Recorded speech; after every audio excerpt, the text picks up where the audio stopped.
produtos. Um dos primeiros a financiarem o Buckminster foi justamente o exército dos Estados Unidos. Chegou a fazer muitos tipos de estruturas, desde barracas para os soldados acamparem, montarem e desmontarem rapidamente, há estruturas gigantescas para poder pousarem jatos dentro da geodésica, de mais de 100 metros de diâmetro.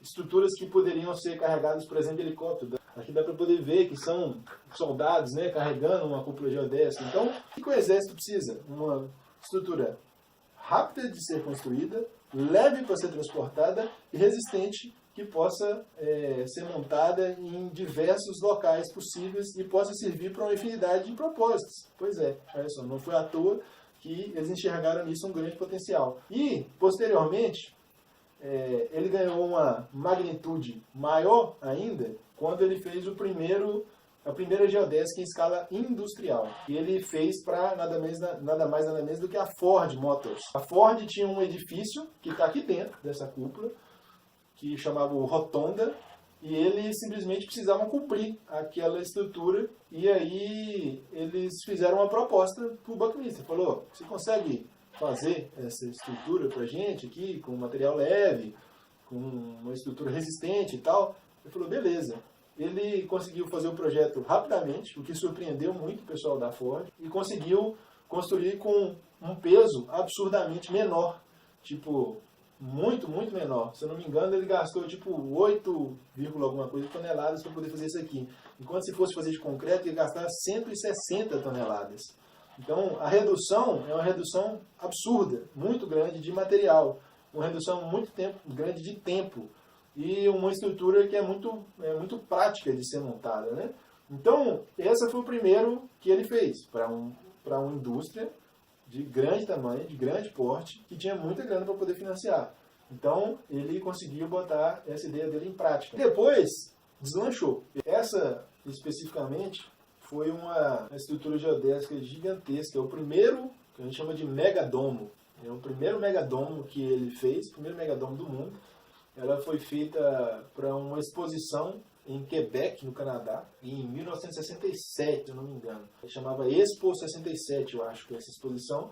Tinha vários países do mundo expondo várias coisas, e a exposição dos Estados Unidos simplesmente chamou a atenção, não por causa das coisas que os Estados Unidos estavam mostrando lá dentro, mas por causa da estrutura que foi feita pelo Buckminster e se tornou um símbolo famosíssimo, essa geodésica, que depois se tornou o que hoje em dia é a Biosfera Montreal. Então até hoje existe essa estrutura. Foi, inclusive, capa da revista Time. Eu acho fantástico essa imagem, né? Ele é um dos precursores nessa ideia de design sustentável. Não é à toa que a gente está falando dele tanto, porque, de certa forma, essa ideia de design sustentável, de ecologia, provém muito dele. O pensamento dele é um pensamento muito abrangente, é um pensamento que buscava criar soluções para diversos setores da alimentação, da arquitetura, e criar tecnologias que pudessem fazer com que a gente se aproximasse novamente de um ponto de regeneração e de equilíbrio com os ecossistemas naturais. Então, vai longe, o pensamento dele vai muito longe, não vamos aprofundar, mas está a dica aí.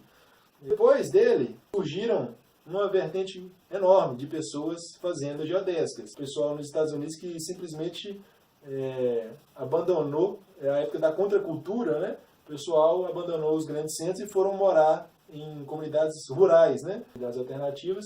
E boa parte dessa galera foi influenciada muito pelo pensamento dele e começou a desenvolver uma série de experimentos com cúpulas geodésicas. Fez muitas pesquisas com diversos tipos de material. Então, depois do Buckminster, começou a surgir uma série de empresas, profissionais e pessoas fazendo cúpulas geodésicas. Surge uma série de domos. A gente vai falar dos mais famosos aqui, né? Esse é um símbolo também, né, da Disney.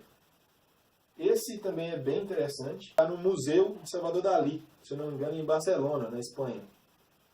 Esse também é interessantíssimo. O Projeto Eden Project. É uma estufa gigantesca que está no Reino Unido. É um projeto bem interessante. Basicamente, aqui dentro, eles têm plantas. É como se fosse um ecossistema aqui dentro, né? e as geodésicas funcionam como estufas, né? Eles pegaram uma área completamente devastada e regeneraram ela e criaram esses domos. Esse também é um domo gigantesco. Se não me engano, hoje em dia ele é um dos maiores do mundo. Ele é o Nagoya Dome. Ele está no Japão. Ele é um estádio de futebol. Só para vocês terem ideia, isso aqui são carros. São carros, imagina uma pessoa do lado disso aqui. É muito grande. Eu acho que ele tem mais de 200 metros de diâmetro. 236, alguma coisa assim. Estádio de futebol em Oklahoma, nos Estados Unidos. Ela, se não me engano, foi o Buckminster também que fez. E ela tem uma coloração dourada, né? Então é uma estrutura que já está com mais de 50 anos, não acredito.